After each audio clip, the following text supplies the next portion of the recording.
찬송하시겠습니다. 찬송가 488장입니다. 찬송가 488장.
창세기 49장 16절에서 33절 말씀입니다.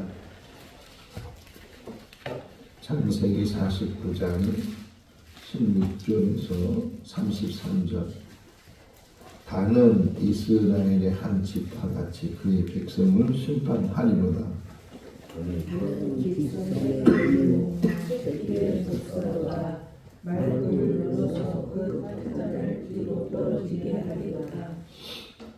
여호와여, 나는 주의 구원을 기다리나이다.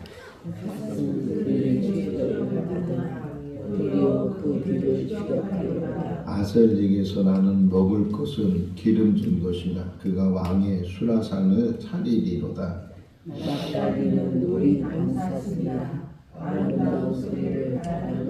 요셉은 무성한 가지 곧 샘 곁에 무성한 가지라. 그 가지가 담을 넘었도다.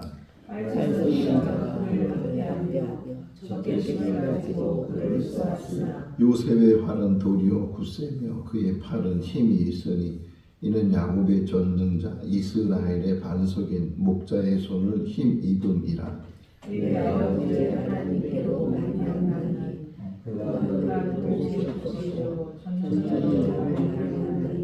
그가 우리에게 복을 주실 것이라. 위로 하늘의 복과 아래로 깊은 샘의 복과 저멍이는 복과 배의 복이라. 내 아버지의 축복이 내 선조의 축복보다 나아서 영원한 산이 한없음같이 이 축복이 요셉의 머리로 돌아오며 그 형제들 뛰어난 자의 종소리로 돌아오리로다.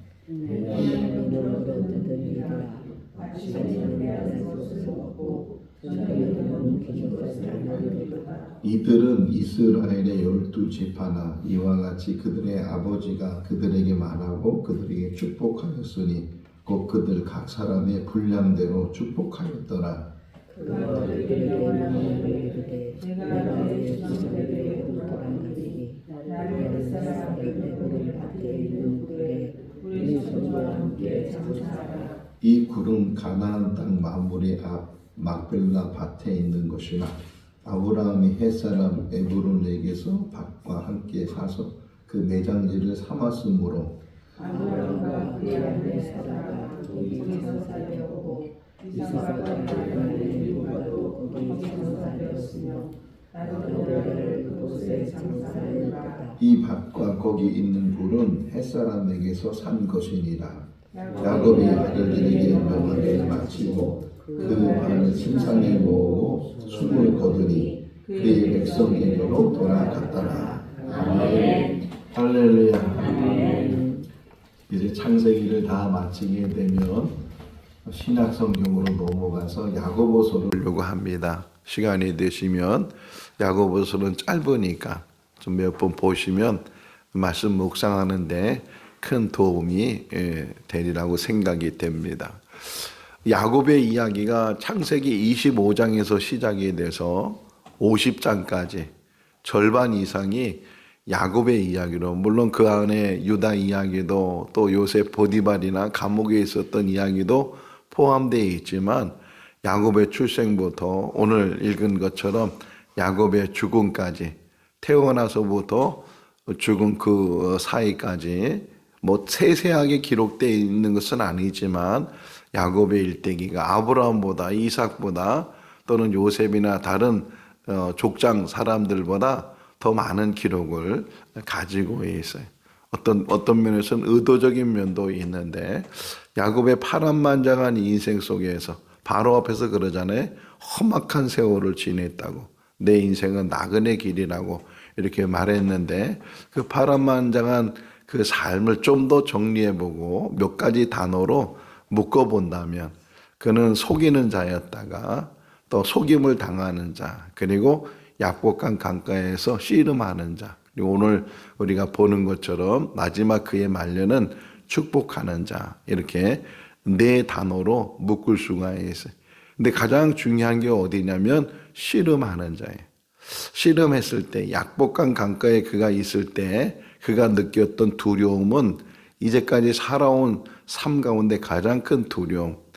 이제 그래도 좀 살만하다고 재물을 가지고 고향으로 돌아왔는데 자기 형 에서가 400명을 데리고 자기에게 오고 있다는 말을 듣고 나서부터는 그냥 오금이 저리게 되고 뭐 두려움 속에서 인간의 방법으로 어떻게 해결할까 여러 가지 방법을 이제 대책을 세웠지만 그러나 마음이 편하지 못하고 결국은 밤새도록 그가 씨름했다 표현되어 있는데 하나님과 함께 하는 그런 시간을 가졌다. 자, 씨름의 중요한 요소가 뭐예요? 씨름할 때 이 씨름 선수들, 우리 씨름 좀 봤잖아요. 씨름 선수들이 처음에 하는 게 뭐예요? 처음에 삿발을 잡는 거잖아요. 삿발을, 상대방의 삿발을 잡든지 뭐 옷을 움켜 잡든지 뭘 잡아야 되는데 그걸 놓치면 어떻게 돼요? 지는 거란 말이에요. 그러는 삿발을 잡되 놓치지 않도록 꽉 잡는 거예요. 다시 성경을 그 창세기 32장 가서 돌아가 보시면 이 야곱이요, 그 삿바 잡는 것처럼 꽉 잡아요. 자기가 씨름하는 그 상대방의 그것을 꽉 잡고서 이제 그 상대방이 돌아가야 되겠다, 이제 그만하자 그랬을 때도 이 야곱이 그것을 붙잡았다 그래요. 붙잡아서 놓지 않고 나를 축복해 주지 않으면 내가 놓을 수가 없습니다. 보낼 수가 없습니다. 그랬을 때 너의 이름이 뭐냐? 야곱입니다. 이제부터는 너의 이름을 이스라엘이라 해라. 하나님과 겨루 이긴 자라는 그런 말을 들은 것처럼. 그래서 오늘 새벽에 일어나서 이 말씀을 묵상하면서 야곱의 변화는 약복 강가에서 씨름하면서 붙잡으면서 우리 인생 속에서도 무엇을 붙잡았는가? 그 전까지는 야곱은 재물을 붙잡았잖아요. 자기 지식과 지혜와 자기 경험과 자기를 붙잡았던 그 야곱. 그런데 막상 그런 위경에 닥쳐보니까 아무 소용이 없더라는 게 다. 결국은 야곱은 자기 혼자 남아있는 그 시간에 그가 깨달은 것이 내가 무엇을 붙잡았는가, 또 내가 무엇을 붙잡아야 되는가 하는 것들을 생각해 보면서, 우리 인생도 마찬가지예요. 내가 이제까지 살아오면서 무엇을 붙잡고 그렇게 바동됐는가라는 것을 깊이 묵상하면서 깨달아야 되는 것은, 세상의 모든 것들은 다 허무한 것이고 지나가는 것이고 무너지는 것이고 사라지는 것이고 오직 영원하신 하나님만이. 오늘 이 새벽에도 다시금 우리가 하나님을 붙잡을 수 있기를 바랍니다. 붙잡는, 그 붙잡는다는 그 의미가 믿음이고, 또 붙잡는다는 그 의미가 맡기는 거예요. 우리 어제 예배 드리면서 암송 선구가 뭐였어요? 베드로전서 5장 7절 말씀. 너희 염려를 다 주께 맡기라. 이는 그가 너희를 돌보심이니라. 이렇게 너희 염려를 다 주께 맡기라. 맡기라는 거예요. 맡기라. 이게 믿음이에요. 우리가 가지고 있는 염려, 걱정, 근심, 하루에 먹고 사는 문제, 하루에 필요한 그 재정이나 이런 모든 것들. 조지 뮬러란 사람은 아세요? 조지 뮬러가 누구예요? 기도를 5만 번 응답받은 사람, 이렇게 나오잖아요. 조지 뮬러. 근데 그 기도가 어떤 기도였냐면, 늘 우리 아이들 지금 양식이 떨어졌습니다. 양식을 좀 주셔야 됩니다. 고아원을 운영했거든요. 그런 아이들을 돌보면서 이 아이들이 지금 추운 겨울을 지내야 되는데 따뜻한 방이 필요합니다. 뭐 이런 소소한 것들, 작은 것들, 그런 것들을 늘 기도하면서, 뭐 어디에 곳간에 모아두거나 그런 것이 아니고 늘 부족한 가운데서 늘 기도하면서 그 기도에 응답을 받은 것이 5만 번이라는 거예요. 계산을 해보면 5만 번이라는 숫자가 적은 숫자가 아니죠. 1년이 며칠이에요? 365일. 10년이면 3650일. 100년이면 100년이 지나도 36,000, 5만 번이 안 되는 거예요. 매일 하루같이 응답을 받아도 100년 동안 받아도 5만 번이 안 되니까 하루에도 한두 번이 아니고 서너 번씩 받을 수도 있고, 그런 제가 지금 이 예화를 말하면서 또 생각나는 것이, 이제 한 20여 년 전에 청주에서 개척을 하게 됐어요. 근데 개척하기 전에 좀 여러 곳을 다녀봐야 되겠다. 어떤 교회를 세워야 되는가. 그렇게 다녀보는 중에 청계천에 있는 흔히 말하는 588, 거기서서 밥퍼주는 일을 하시는 분이 계셨죠. 최일도 목사님이 거기서 밥퍼주는 목회를 하셨는데, 그래서 한번 거기를 가봐야 되겠다. 그래서 이제 가봤어요. 정말 12시가 되니까 쭉 그 굴다리 밑에 이제 밥도 있고 반찬도 있고, 또 앞에는 깡통이 있어요. 그냥 먹어도 되지만 뭐 100원을 내든 얼마를 내든 나는 이렇게 그냥 먹는 사람이 아니고 얻어먹는 사람이 아니고 돈을 내고 먹는 사람이다. 뭐 그런 의미도 있을 텐데, 어쨌든 그렇게 해서 저도 거기서 식사를 하고, 또 최 목사님은 안 계시고 사모님이 계셔서 사모님을 만나서 이런저런 이야기 또 나누기도 하고, 이제 그런 경험이 있었는데, 나중에 한번 들은 이야기 중에 하나가, 이제 최일도 목사님이 거기서 그런 선한 일을 하고 있으니까 많은 사람들이 도와주잖아요. 이것저것에서 뭐 여러 가지 보내주기도 하고, 그때 당시에 대통령이 김영삼 대통령이었는데 그 영부인이 그 소식을 듣고 이제 쌀을 보내줬는데, 영부인이 쌀을 보내줬으니까 뭐 한 포대 두 포대 보내줬겠어요? 대한 통은 큰 트럭에다가 가득 쌀을 보냈어요. 근데 그 쌀이 오니까 거기 일하는 직원들이 같이 돕는 분들이 너무 좋아가지고서, 야, 이거면 뭐 1년 동안 이제 쌀 걱정 없이 이제 우리가 봉사할 수 있겠다. 그렇게 생각을 했는데, 그 최일도 목사님이 몇 개만 두고서 다시 나눠줬다는 거예요. 다른 곳에.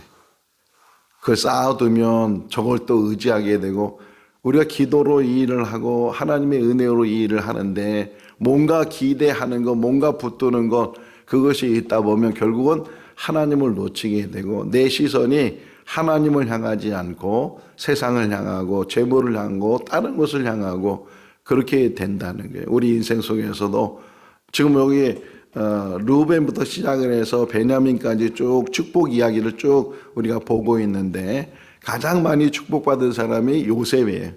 몇 절씩 요셉에게 복을, 그 내용도 어마어마한 그런 축복의 내용이 지금 기록이 되어져 있는데 생각해 봤어요. 이 새벽에 요셉에게 이렇게 큰 축복이 임한 게 뭔가.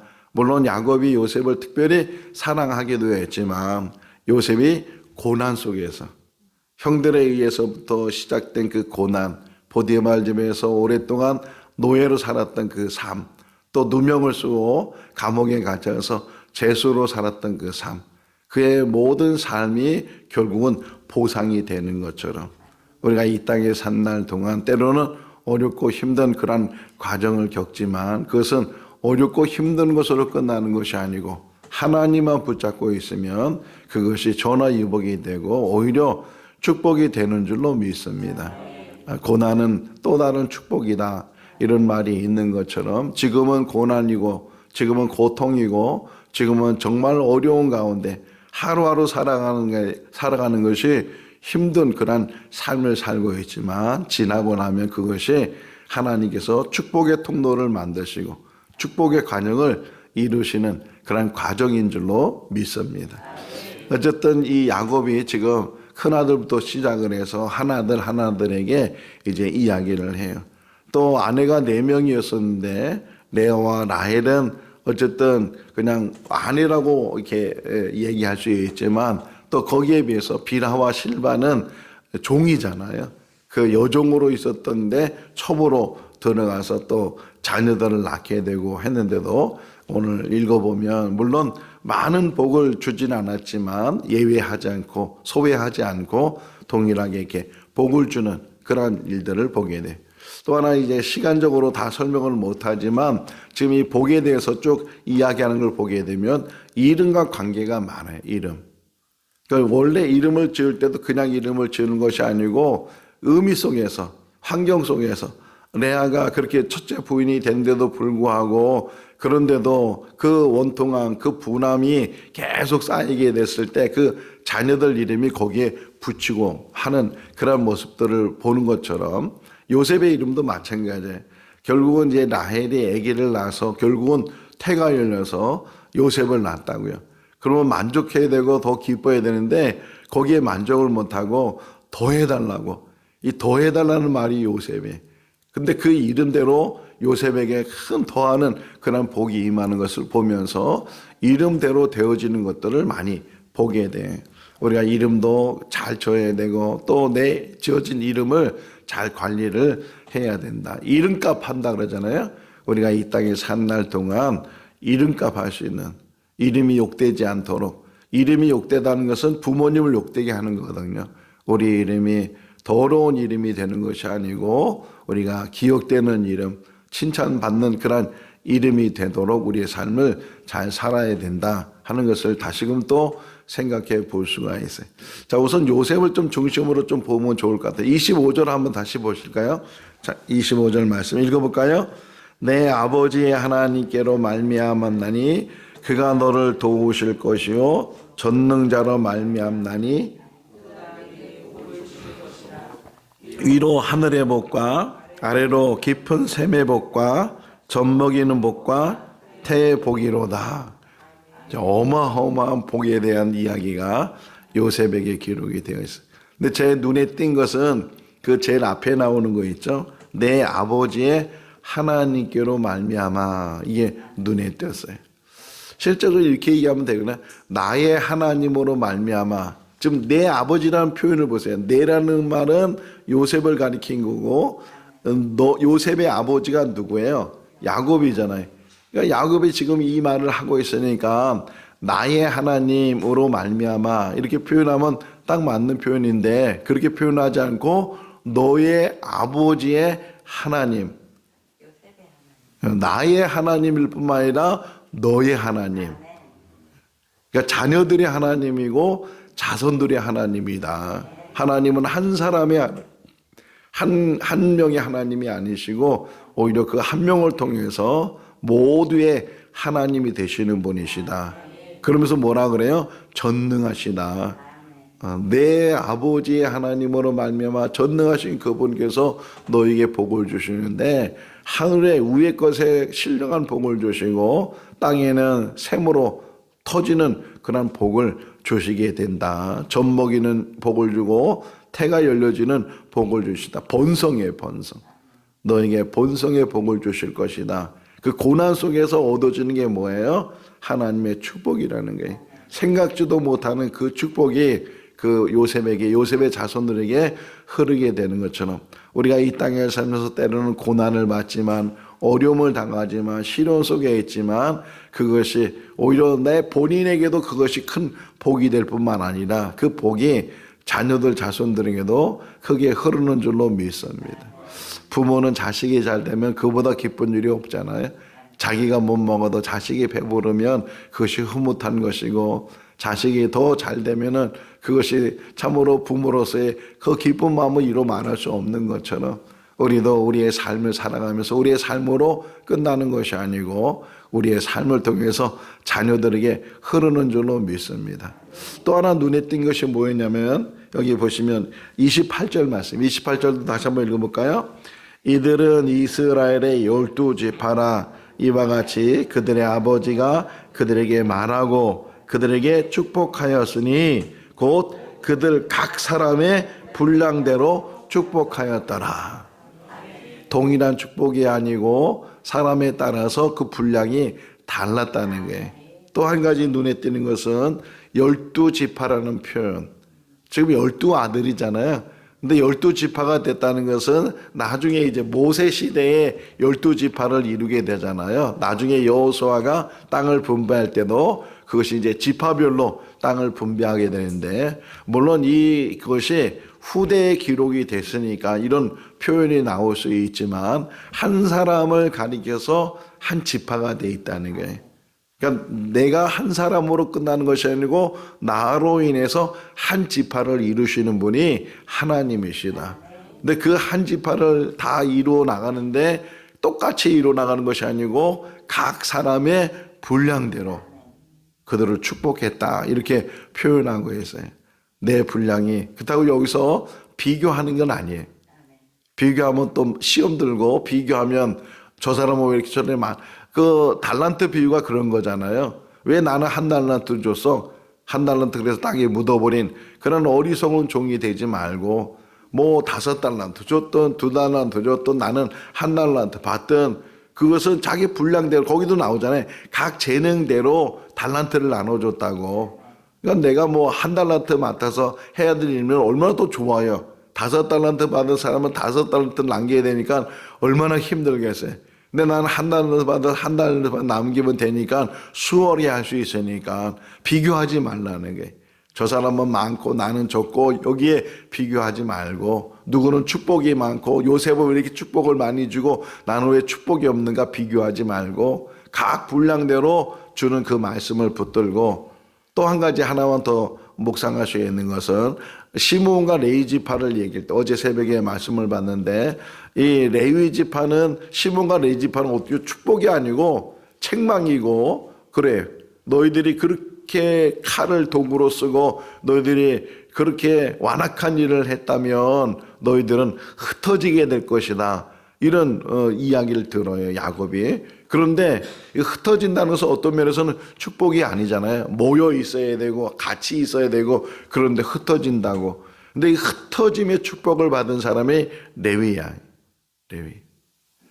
그러니까 저주 같은 말이지만 그것이 축복으로 바뀌었어요.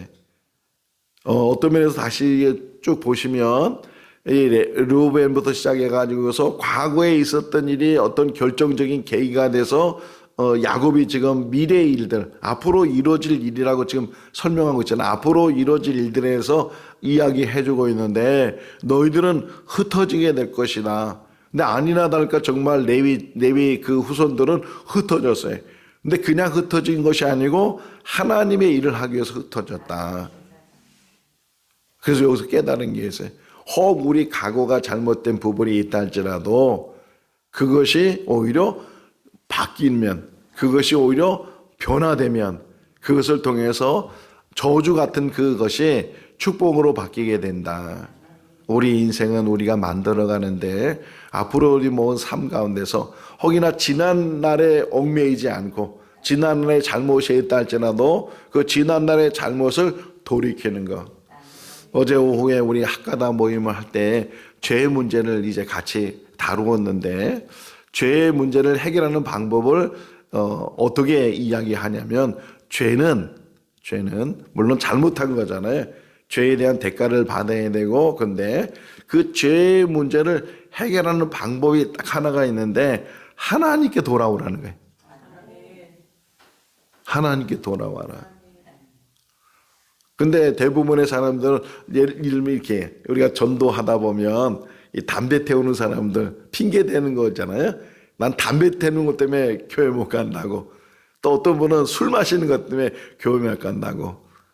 물론 교회 다니다 보면 담배도 끊게 되고 술도 이제 금하게 되고 그렇게 되겠지만, 아니 혹이나 교회 다니면서도 혹 담배 태울 수도 있고 술을 마실 수도 있고, 근데 그것이 하나님께 가는 걸림돌이 되면 안 된다는 거예요.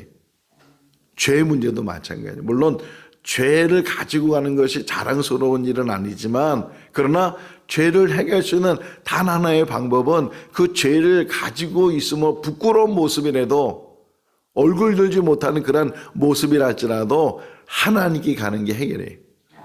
그게 회개. 방향을 전환하는 것. 세상을 향했던 그 걸음이 하나님께로, 지금 늦었다고 생각하는 이때에 다시금 하나님께로 향하는 것. 그것이 우리에게 은혜가 될 수 있기를 바랍니다. 자, 이렇게 다 12명의 자녀들에게 이제 야곱이 다 말을 한 다음에 자기 문제를 이야기하는 거예요. 이제 내가 이제 돌아간다는 또 표현을 여기 보면 29절 끝부분에 보게 들어가면, 읽어볼까요? 29절도 그가 그들에게 명하여 이르되 내가 내 조상들에게로 돌아가리니 나를 햇사람 에브론의 밭에 있는 굴에 우리 손주와 함께 장사하라. 막벨라 굴에 대한 이야기잖아요. 내가 조상에게 돌아가. 또 한 번 얘기해요. 뒷부분에 가서 보면 내가 돌아가게 될 거다. 우리도 사람이 죽으면 돌아가셨다 이렇게 표현도 하게 되는데, 돌아가는 거예요. 어떤 면에서 우리 인생 속에서도 돌아갈 때가 있는데, 이 돌아가기 전까지 우리가 해야 될 일이 뭐냐? 야곱이 마지막 보여준 모습이 뭐냐면 축복하는 삶이었고 하나님을 경배하는 삶이었다. 하나님 말씀을 붙드는 삶이었다. 우리도 돌아갈 때 이제 돌아갈 곳이 있을 텐데, 돌아가기 전에 이 땅에 해야 될 일이 야곱이 우리에게 보여준 모범이에요. 이 땅에 산 날 동안 마지막 부분이 축복하는 자의 삶을 살아야 되고, 그리고 하나님만 끝까지 붙들고, 예수님도 십자가상에서 7말씀을 하셨는데 맨 마지막 하신 말씀이 뭐예요? 다 이뤘던 6번째 말이고, 7번째는 아버지 내 영혼을 아버지 손에 부탁하나이다. 돌아가는 거예요. 아버지 손에 맡기고 부탁합니다. 이렇게 하는 것처럼 우리 인생도 여기 맨 마지막 표현을 보면 33절 한번 읽어볼까요? 재밌는 표현이 나와요. 읽어볼까요? 야곱이 아들에게 명하기를 마치고 그 발을 침상에 모으고 숨을 거두니 그의 백성에게로 돌아갔더라. 마지막 마무리의 모습을 잘 표현해주고 있는데, 정말 그 죽음을 맞이하는 그 모습 속에 두려움이 있는 것이 아니고 자기가 해야 될 도리를 다 감당하고, 그리고 마침내 자기의 숨을 거뒀다 그러잖아요.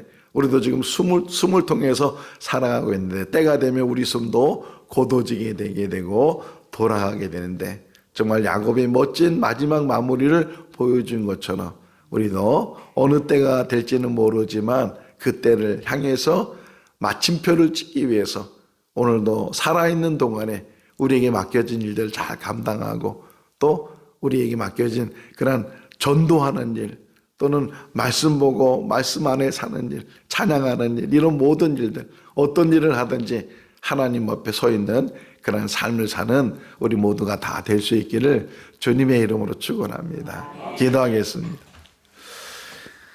사랑이 많으신 하나님 아버지, 인생은 어느 누구도 의인은 없습니다. 실수하기도 하고 잘못하기도 하고 때로는 범죄하기도 하고 그런 인생을 살아옵니다. 야곱 역시도 그런 파란만장한 인생을 살았습니다. 그러나 그 마지막 마무리는 아름다웠고 믿음의 모습이었습니다. 축복하는 자의 삶이었고 하나님을 의지하는 삶이었고 하나님께 돌아가는 삶이었습니다. 하나님 아버지, 우리들도 그 모습대로 살게 하여 주시옵소서. 이 땅에 산 날 동안 축복하는 삶을 살게 하시고 하나님만 의지하고 하나님만 붙들고 하나님께 맡기고 하나님 나라를 향해서 나가는 믿음의 삶으로 살아가는 우리들 되게 하여 주시옵소서. 잘했다 칭찬 듣는 우리들 되게 하시고 또 하나님 예비하신 그 천국을 향해서 나아갈 때 저희들 흔들리지 않게 해주시고 치우치지 않게 해주시고 세상으로 돌아가는 대마와 같은 그런 삶이 되지 않게 하여 주시옵소서. 이제 한 주간 또 생활합니다. 이 한 주간 동안 세상을 이길 수 있도록 죄를 이길 수 있도록 성령께서 우리를 붙들어 주시옵소서. 또 주 안에서 평강이 있게 해주시기를 간절히 바라오고 예수 그리스도 이름으로 기도하옵나이다. 아멘. 마쳤습니다.